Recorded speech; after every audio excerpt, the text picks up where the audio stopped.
That's the video. Okay. And I'm going to start the audio. I'll count you down, Elizabeth.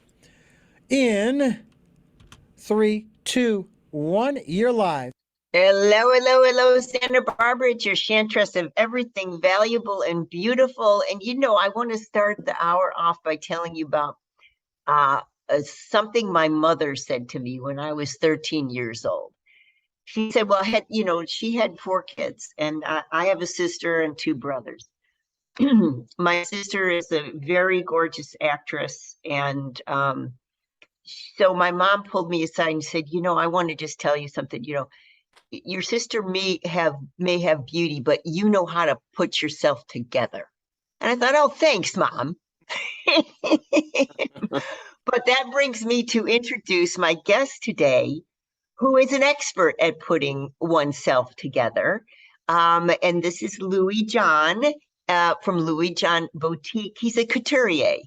And he has been with the best houses in the world in his career. And he's got a little shop in the old Sears building now. And I encourage you to take a look. If you're interested in the history of fashion, this is your guy. And if you're interested in vintage clothing, I am. I love vintage clothing. I have 5 big closets full and a storage locker as well. I probably have. No, Richard, I mean, I spend money with this stuff, and basically, do I wear it? I kind of look at it. I don't necessarily, well, I do occasionally wear it, but I have probably 500 hats. I have Schiaparelli and Chanel, and Yes. I have that hat that Schiaparelli designed with Dali. Oh, I mean, there's 2 of them. Yeah, there's one that's a little tiny top hat, and the other one is an upside down lobster crab. And so, there's amazing hats in the world, and very few people actually wear hats anymore, but I do. And so I was thrilled to meet Louis John, and we're going to talk a little bit about the history of fashion and the history of fashion as art and also architecture. And I'm going to talk about this in a public lecture at the store, which is Downsizing Miss Daisy in the old Sears building. We're going to talk about it in October. So if you guys are interested, you can email me, tell you about that program coming up. Just to introduce Louis John, these are some of the houses that he's worked for. When we say houses, I don't mean auction houses. I mean houses of couture. He's worked for Louis Vuitton. He's worked for Gucci, Marc Jacobs, Marc by Marc Jacobs, TSC Cashmere Theory, Neiman Marcus, Saks Fifth Avenue, and Chanel. He's been employed by these organizations. And we're going to talk today a little bit about some of the clothes and actually, you can't say clothes, couture. Some of the couture that he has in the shop. I was looking at the website.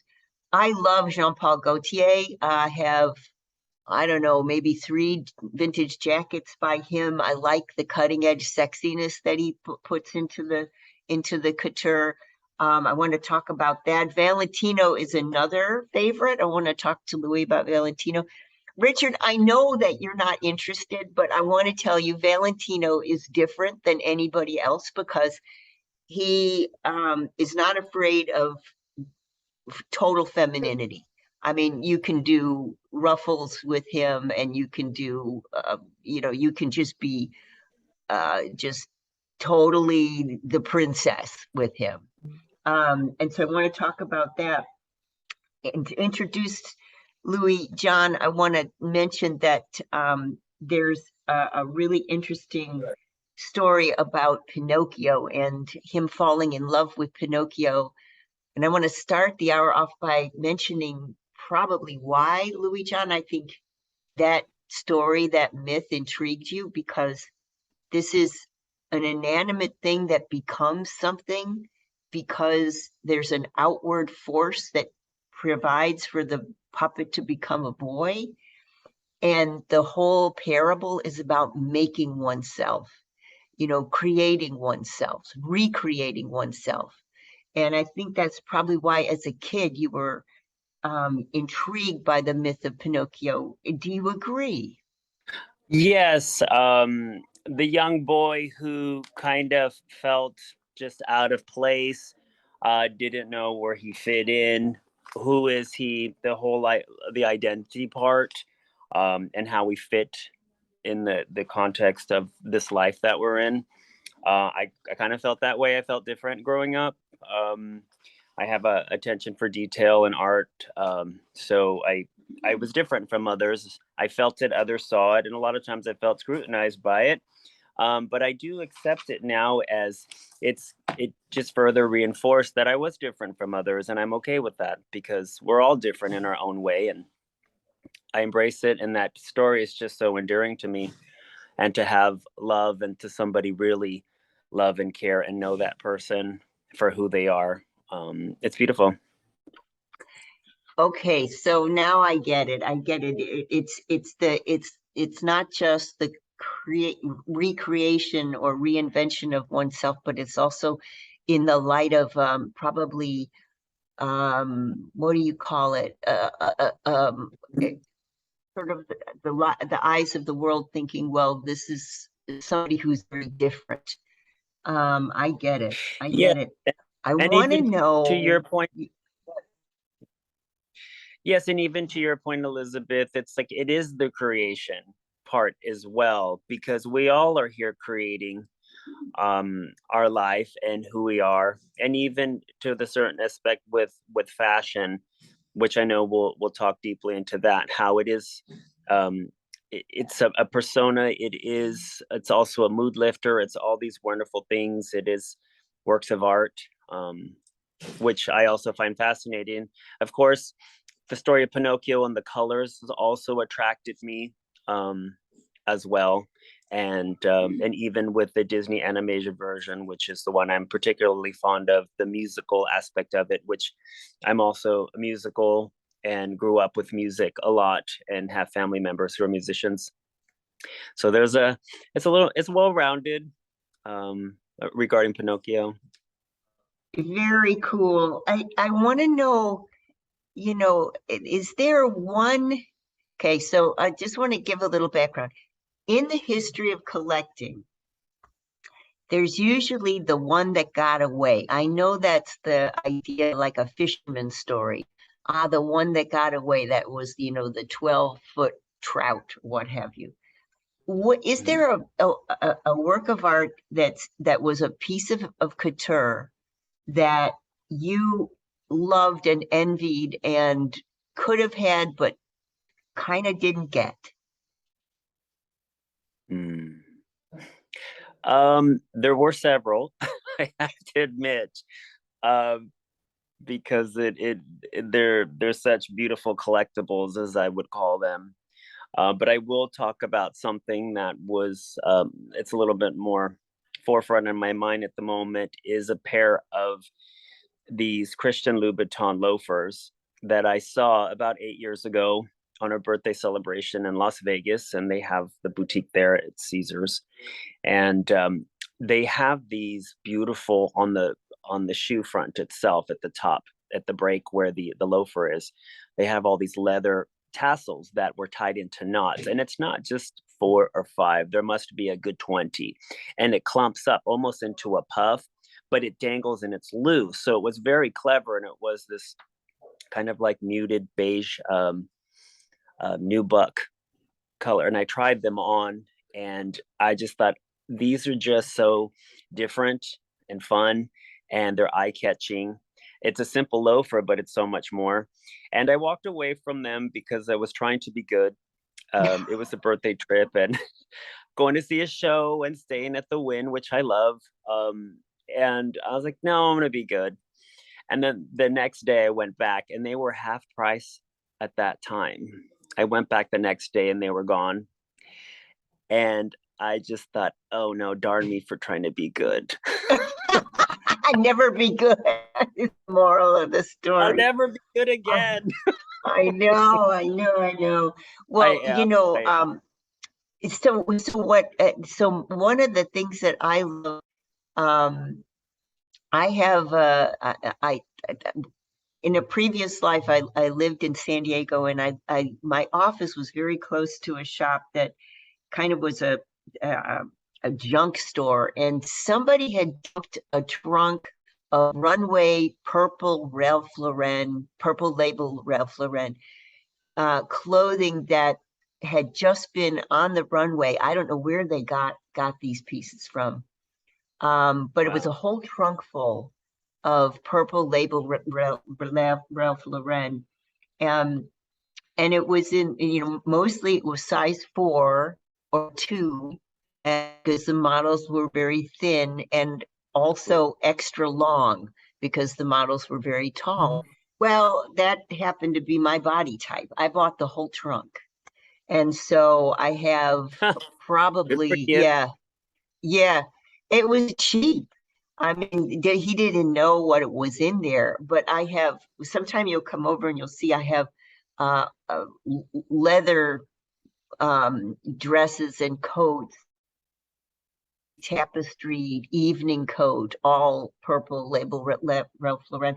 It's one of those things where, he had other things, and I could kick myself for not buying everything that was, because it clearly was runway stuff. There was markings and pins on it where, you would assume the dresser was adjusting for the bodies, etc. And it was clear to me what it was, but I didn't buy the whole thing. And I think, oh my gosh, why didn't I know? These things. Richard's giving us a sign we got to go to quick break. When we get back, I want to there was something on your website that I did not understand. I don't know what it is, and I should as an art historian. It's called color blocking. I want to know what color blocking is and how that fits into the world of fashion, etc. Hey, Richard. Well, we're going to talk when we get back with Louis John of the boutique, Louis John Boutique. He's in the building that used to be the old Sears.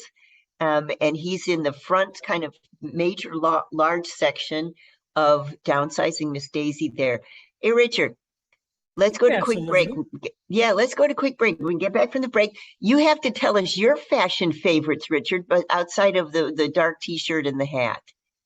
All right, we'll go to quick break. When we get back from the break, Louis John's going to tell us about color blocking. I don't know what that is, but we're going to learn. All right, we're clear. All right.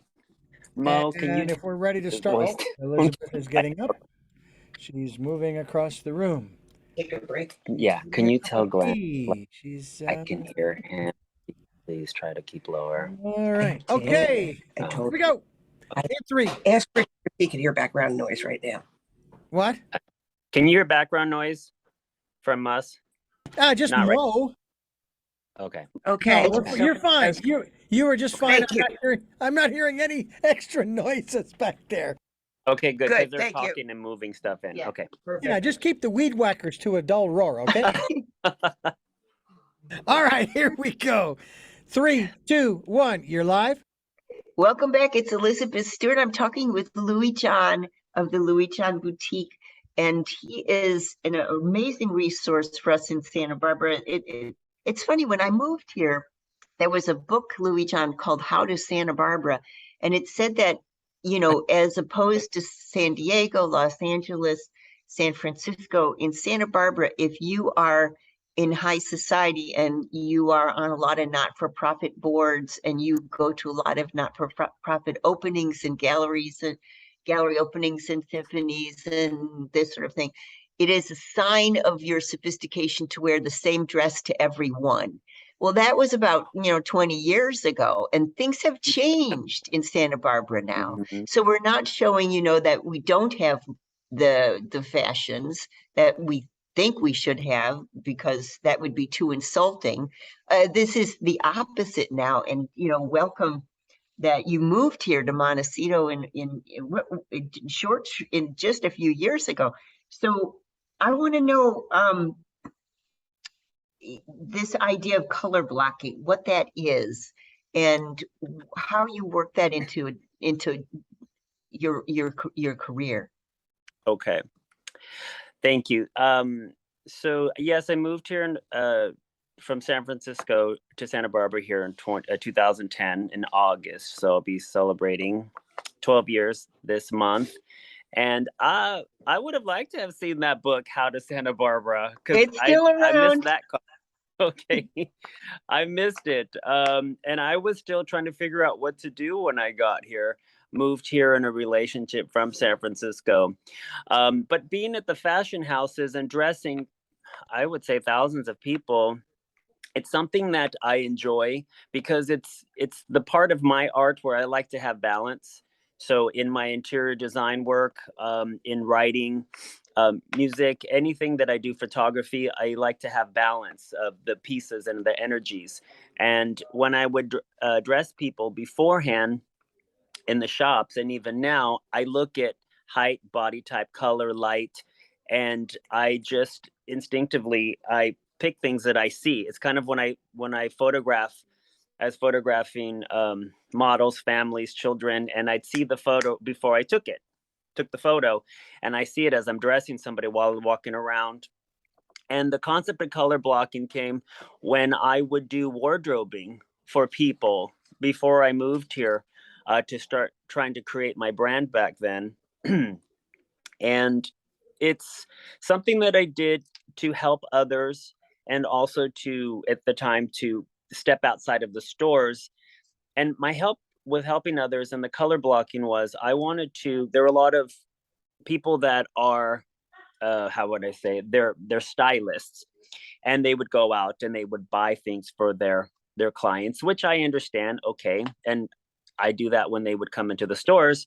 But I would tell my clients, before we go buy something else to put in your closet, why don't we work on what you already have?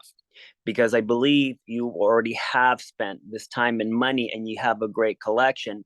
Let me get in there and start looking at what you have and assess and start making all these different outfits, because generally we only use about 20%, I would say, of our wardrobes, where the rest sits. And I thought, that's our go-to 20%. So how do I make someone's 20% larger? And that's when I would incorporate, oh, I like this, put this with what you have over in your 20 and put these together. And the clients would say, I've never put that together. And I would take the photos, and they loved it. They loved what I put together, and it had that balance. And for me, it's the lifestyle that we're in now is the one where we can get the most use of a closet is if you are dressing for dressy casual, which means you're casual, but you look a little dressy, and you're just mixing those components together. Casual jeans with a nice top, casual shoes with a nice jacket, and you can go anywhere. And it looks like I'm showing up. I'm stylish. I'm not being pretentious. I'm just looking the best as I am. And so the color blocking came when I was starting to do videos, and it was something that I was already doing in the wardrobing part, was in the closet when you're organizing. And this is what we would do at the store, some of them also, not all of them. It depended on what the focus was and if they would let me re-merchandise as I'd like, putting colors together, light colors in a row. And sometimes you can start from dark to light. So you go from, maybe start with white and go all the way to the deep colors to black, or start from black and all the way over. And then you have your sections of navies, you have your sections of maroons, you have your section of beige. And that's what I would call color blocking, because that's what we're drawn to. And I do that here at Louis John Boutique. Is I merchandise by color because that's what people are drawn to. If it's a mixture of different colors, it might seem a little erratic, but the colors, and this is even when it comes to the interior design, when I tell people when they're here shopping and I'm helping them dress up their room and they're getting furniture, when I step away sometimes from the clothing, I'll say, pick a color theme, have a secondary color, and your third's the pop color. When you're getting dressed, have a color theme. You have a pop color. With gardening, you have, if you're going to put a boxwood hedge, make sure it's all the same. And then you put the rose trees in the back, the rose bushes that are all the same in a row, because our eyes gravitate to that. And it's very appealing and softer to look at. So long story short, that's my definition of color blocking. Right. Okay. So I get it. So your advice would be, like, for example, if someone's listening, that they're saying, well, I've got an event coming up. So your advice would be to focus on one object in your outfit, let's say, that has an interesting color, and then build yourself around that color. So Yes, you and you start find the with balance. color. Color just- or I'm sorry, Elizabeth. Sorry, there's a little feedback. All color, or for example, I was with the Pacific Pride Foundation, and we'd have a royal ball every year, and then it went to 2 years, and then 1 year they asked me to co-chair, and it's the royal ball, so I had to come up with a concept where I looked elegant and a level up because I was the co-chair, but I didn't want to come across as looking ridiculous or pretentious. So I focused on what is the element. So for me, it was sparkle. And I had a sparkle brooch, and I was like, okay, I'm gonna go with this theme and find whatever that can flow in with this sparkle. Some people, they like to wear navy and they like that color. It's like, okay, go with the navy theme, and then you add the embellishments as part of the color blocking. Do you take into consideration a person's own coloring, for example? So you're saying, well, the skin tone and the hair color. Do you take that into consideration when you're dressing? That's a really great question, and yes, I do. I'll make this one really quick. When I was doing the closet wardrobe revamp for somebody years ago in San Francisco, I kept seeing a theme. And I turned to him, and he was a younger guy, and I just said, is beige your favorite color? And he said, how did you know? And I said, I see a lot of beige in your wardrobe, in your clothing selection. He goes, yeah, I love it. And I said, I don't want you to take this offensively, but your Mediterranean skin, your olive, and this beige washes you out. And I said, I know you love this color, but I'm going to show you this other color that if you like it, just try to implement it more, because it really brings warmth to your face. You stand out more. It just pops. So he says, okay. So he was open to it, and he liked the color that I picked. And I said, and here's a secondary one that's also good for you. So there was a little bit more of an option. I said, but if you're going to, with your skin tone, I said, I know you'll probably put some of this stuff back into your wardrobe, but just try to limit it as much as you can. But yes, color and face tone and hair color it makes a difference. And because there's lighting all around us, and what we put, it reflects on us. I was telling you about my mother's comment that I had one sister who was beautiful, and the other sister, me, knows how to put things together. She also had a famous saying, which was that any given person will pick the wrong things to wear because they are wishful thinkers. So if I wish, for example, that I was 100 pounds, but I'm actually 300 pounds, I'm going to come out of the house wearing stretch pants. And she was like, "Now, see, it's wishful thinking. That woman is a victim of wish." I want to talk about the things that you love in fashion. So when we get back from the break, I want to talk about if Louis John has a favorite era in clothing in couture, what would that era be and why, and how that fits into your aesthetic when we get back from the break. Okay. Hey, Richard. Yes, ma'am. Let's go to quick break, and I'm just reintroducing. I'm speaking with Louis John, a couturier and a designer par excellence, and he is an expert in vintage couture. And we're not talking about vintage clothing. We're not talking about that. We're talking about vintage high style art pieces that are wearable. And you can see more of those things at his boutique, which is in the Miss Daisy's old Sears building. It's pretty delightful. It's just like, wow, where are these pieces coming from? That's another thing I want to ask, how Louis John sources those pieces. But when we get back, we're going to talk about Louis John's favorite era in fashion and why. Don't turn that down. I'm excited to know. I'm partial to the 1720s myself. I like the 1720s actually. Yeah. That was right at the transition point when men were actually moving from a short. No, they were moving from short breeches to actually the full slack. So that was a good time to be alive, Richard. So 1720, 1730. The You know, collars were changing at the time. yeah, you do know that style. Yeah. It's coming back. Yeah, they always do. They always come It back. actually did come back it came back in the 60s, and I can tell you why. Oh wow. But at any rate, so that's All right. I love it. I love it. I'm gonna let him. You know what? I'll have to drop by there and have him dress me. I need all the help I can get. I would love to help you, and I love the hat, by the way. Oh well, thank you very much. Yes. All right, Elizabeth, where do you think you're going, woman? I'm not going anywhere. Oh, we've I'm just fluffing up my pillow. been doing this show too long. I tell you what. All right, here we go. In 3, 2, 1, you are live.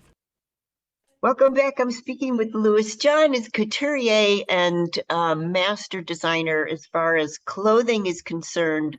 And I'm finding out interior design, photography, music as well, which is a Renaissance style. I asked Louis John if he would talk to us about his favorite era in fashion and why, and some of the pieces that he might have handled of that era. So you're on, my dear. What's your favorite era? Gosh, there's so many, and I have such a love because they're all so different. But I'm very fond of the time of the King of France, King Louis, and the court.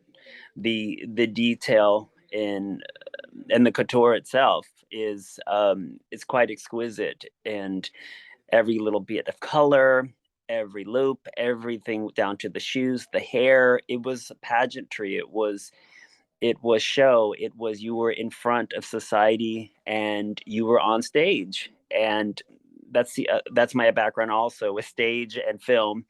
And I just love just the presentation of it. Now, I don't know, it would be easy to live during those times. Um, in terms of hygiene and all the layers, but that is one of my favorites. And of course, not just the costume and the couturier, it was also the architecture and the gardens. That's all. I guess that's all the balance for me. It all fits together, which I'm very drawn to. Right. So I can comment on that because there's a couple of traditions around there. The waking up, in French, the word levier. So it's the waking up of the king and the queen and Right. some of the noble people. So they would arise from this massive, beautiful bed, and all of their courtiers would be around them to get them dressed. And the dressing ceremony was to be witnessed only by the privileged. And it took a couple of hours. And Marie Antoinette was actually annoyed by that because she said it's a wasted 2 hours. I have nothing to do. So she had a famous, speaking about the relationship between art and fashion, she had a famous mobiliste, that's a French word for furniture designer, famous mobiliste, that she said, okay, if I have to sit here and have my hair dressed and I have to have, I'm being sewn into my gown, I want you to design me a secretary that has a pull-out surface so that I can actually be writing my letters while I'm being dressed for those 2 hours. And so Wow. because of that ordeal, this beautiful lady secretary entered the world. Likewise, you're talking about the hygiene. The same queen, Marie Antoinette, didn't like the smells. You know, she built her own little cottage, which wasn't a cottage, actually, it was another palace. But in that palace, she said, I want a walk-in, sit-down tub in the floor.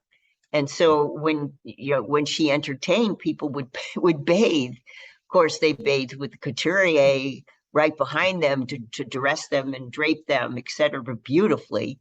But yeah, these things where fashion has influenced the design of architecture is Amazing. really fascinating. For example, yeah, in the 18th century, the bergère and the fauteuil was birthed. Why?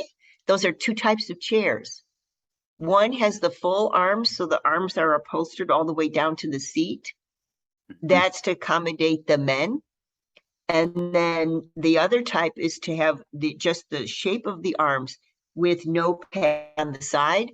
Well, that's to accommodate the large skirts of the women.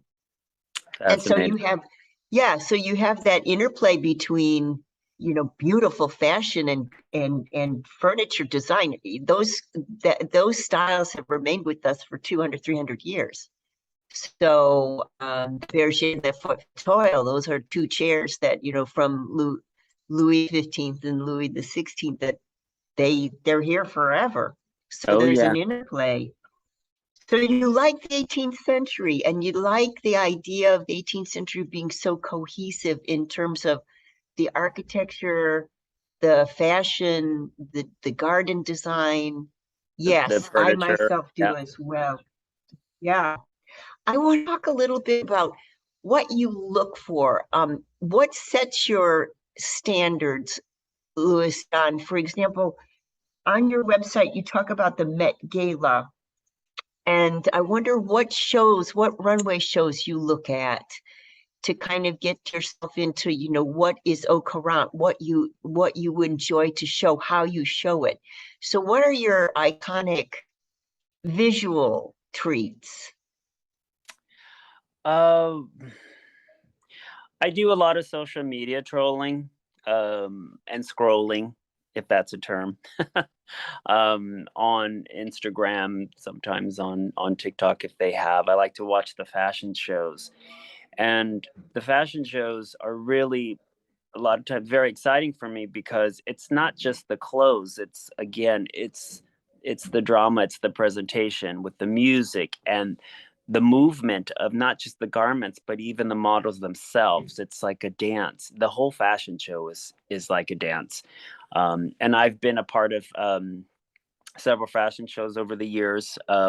One with Chanel Boutique in San Francisco at the Sheraton Palace. It was for private clients, and another one when I was in high school, and talking about having one here as well.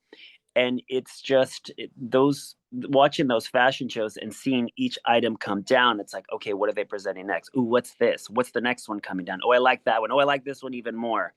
Um, and the fashion shows don't last very long, usually, especially on social media. They're probably about a minute or two, and then you watch the video and they could be about 20 minutes or so.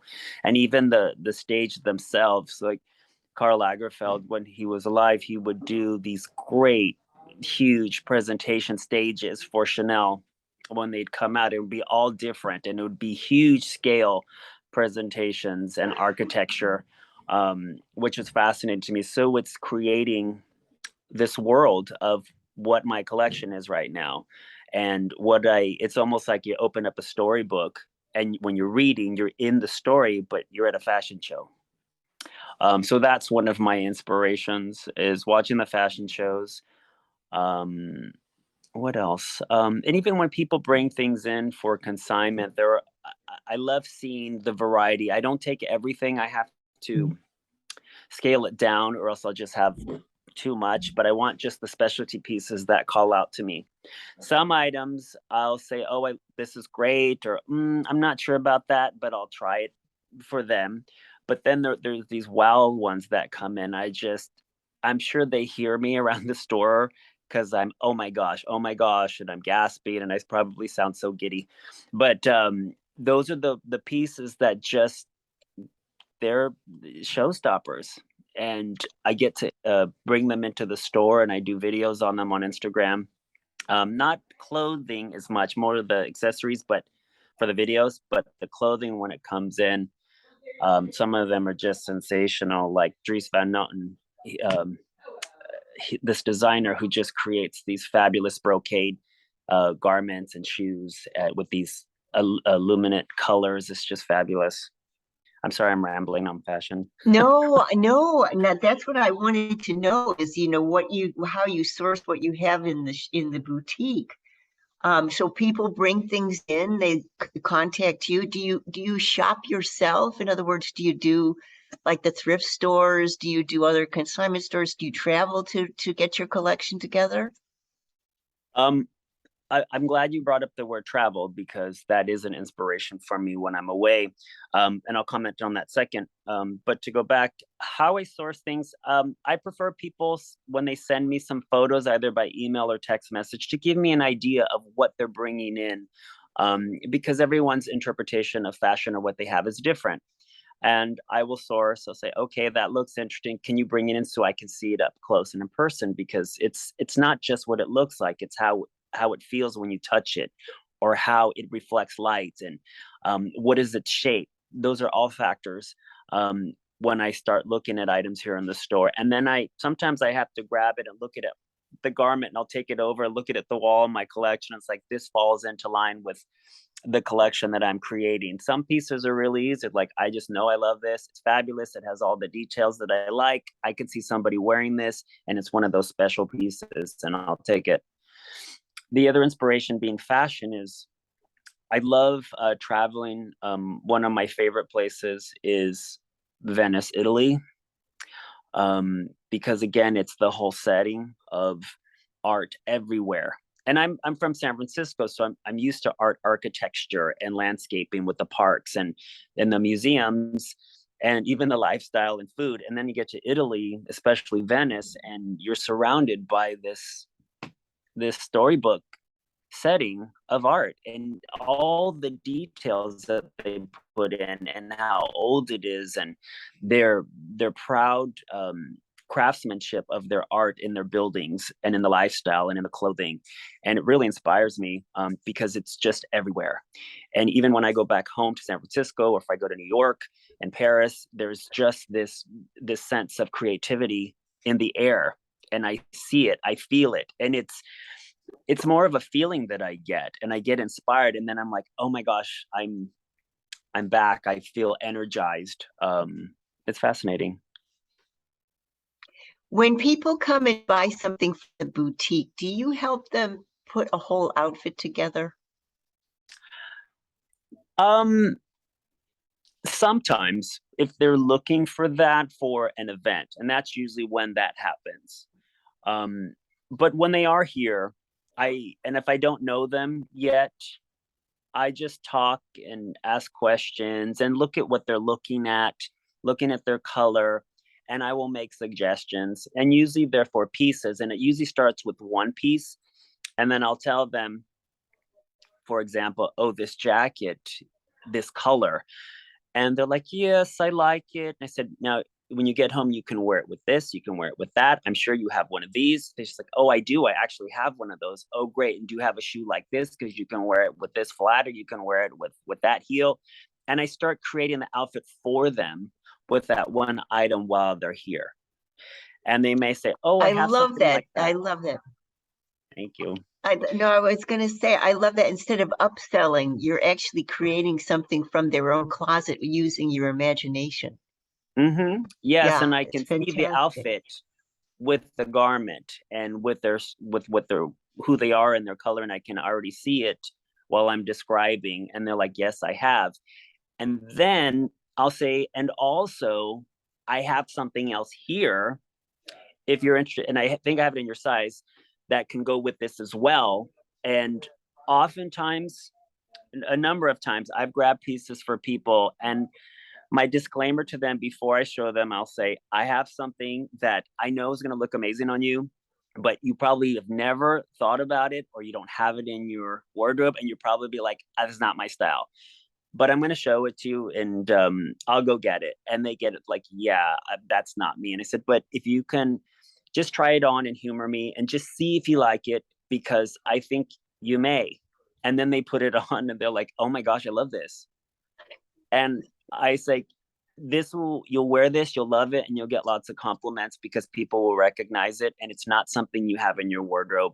And that's what makes it even better, because now this is that special piece, and it'll create this whole other avenue in their wardrobe. And even aside from their wardrobe, it'll open up the way they think about what they're wearing now. It creates inspiration for them. Like, okay, now there's this other personality that I have with this outfit or this top that I didn't know, and now it creates more creation with them.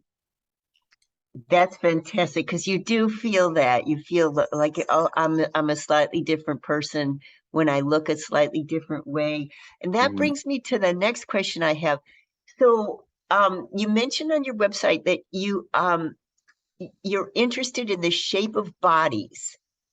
Mhm. And so I'm wondering, so we have, this concept, especially in probably the European countries in America, that, you have to be a certain weight, height, etc., to actually carry off couture. And I want to know what you feel about that in regards to your the shape of bodies topic Yeah. that you bring up. Richard, let's go to Yes, quick ma'am. break. We get All back right. from the break. Yeah, let's go to quick break. So Louis John is going to talk to us a little bit about what his concept is about who can wear what and the shape of bodies. Important because body type changes through history. When he references the 18th century, the body type was much different than it is now. So how do we Mhm. get our heads around that? Okay, don't turn that down. Back with Louis John in a minute. All right, final segment, and you have 6 minutes. Okay. All right, here we Right. go. As soon as she gets back, I was going to start and see what happened. I'm right here All right, here we go. grabbing coffee. Here we go. In three, two, one, you're live. Welcome back. It's Elizabeth Stewart. I'm talking with couturier Louis John. His shop is a boutique in Downsizing Miss Daisy in the old Sears building. And if you think, well, you remember the old Sears architecture, when you go into the boutique, it's just another world. It's just fantastic. And he's not afraid of color, which I absolutely adore. We're talking a little bit about how he has this long career. We're talking about he's worked for Chanel, Louis Vuitton, Neiman Marcus, Marc Jacobs, Saks, Theory, Gucci. We're talking about his interests in the runway. We're talking about his interest in color blocking, his period design, for example. He's an aficionado of the 18th century. He follows a lot of fashion trends and keeps abreast of all of the runway shows going on in the world. And I mentioned to him, who gets to decide who wears couture? I mean, what does the shape of bodies have to do with that, Louis John? Um, the powers that be in fashion, I think it trickles from one inspiration to the next when they're coming up with whatever the trend is at the moment. For me, I don't follow trend. I like things that are classic and can transcend through time, and you can wear something and it always looks classic. And that's how I pretty much dress myself. Nothing too specific because then it looks dated. Um, but I know we go through our phases in fashion, and that's how we progress and develop. But body types are very interesting because there are certain things that don't look good on others based on body types. Yes, during the 80s and the 70s, it was the twiggy and very, very thin, and Audrey, which I love Audrey Hepburn. She always looks classic in her Givenchy. Um, and then now we're back to the full robust woman, and even with surgical enhancements to have that silhouette. Um, it just for me when I think of fashion or I'm helping somebody or I'm looking at things, it just depends on how it drapes. One thing is horizontal stripes don't look good on anyone who wants to look thinner or slimmer, so you just invert it and you find stuff that's vertical stripes. And just certain colors make people look slimmer, like dark navy and black. And actually, navy's my black go-to. It's a little more versatile in color, which is a whole other subject regarding colors. Um, what else can I tell you about? I'm sorry, I digress. I was losing track here. Oh, I was going to ask this. So as far as who's allowed to wear couture, so Mhm. do you carry a number of sizes in the boutique? Yes, because these are all consignment pieces that I'm taking at the moment. fashion is changing, and so's the shopper. It's not from my schooling. Way back when, shopping was different. It was an experience. It was fun. It's a lot different than it is now. I think it's a little bit more need base, and also some people, the younger ones perhaps, and I'm not being an ageist here, but there's the materialistic aspect of it, of label, and which is symbolic of status, which I understand, because when I was younger, that was important to me as I was identifying myself a little bit. But as at my age, it doesn't matter to me. A materialism, it's like you like fashion, you love certain designers, because it's like you love certain cars, and you like eating at certain restaurants, and you like to see different shows, and you like to travel at different places. It's just a matter of taste. So body types, it just really depends on what works, and we can go into another subject with that, on what body types fit with what kind of clothing. Yeah. Yeah, so I want to just give it. Go ahead. And on the topic, to me, as noted here, fashion is art, and art is expression, and we express who we are to ourselves and how we present ourselves to others through what we wear, how we feel in it. It's an expression of our taste and lifestyle, and our personality. And that's pretty much basically what it is to me. And especially when people bring things in, or when I dress them, or what I'm looking on the fashion line, I just go for what moves me. And it doesn't necessarily have to be, oh, because that designer is really hot right now, that I need to be following them, or I have to like them. I don't. If I don't, it's like, okay, they're nice, I appreciate the art, but I like this one better. It's my aesthetic. And just a quick shout out, Louis John is open at the old Sears building. Come and take a look at the boutique. You'll be blown away. If you've got things that you think he might be interested in, Louis John is available, and he's very, very personable, and he's absolutely gorgeous. And it's a real thrill that, that we've got such a person in such a boutique here in Santa Barbara. Thank you, Louis John. Thank you, Elizabeth. Bye. Okay, you're clear. And all right, excellent. and this is for